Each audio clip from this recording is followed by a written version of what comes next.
Ja sam razočaran. Zašto? Pajice, šta ti očekuješ od ovih izbora sada?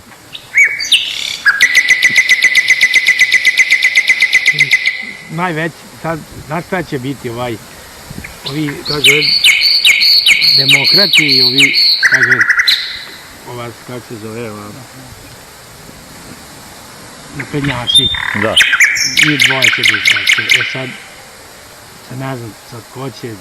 Ma dobro, ne pitam ko će pobediti, nego šta očekaš, hoće li biti nama, narodu, što god bolje, ili kako će poljoprivreda proći u svemu tome?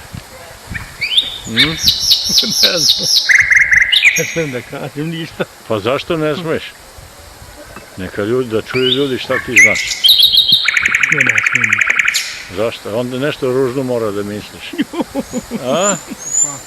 Da. Nisam imao ni u jednoj partiji. Pa dobro, što bi morao biti u partiji? A podržavam. Da. Aha.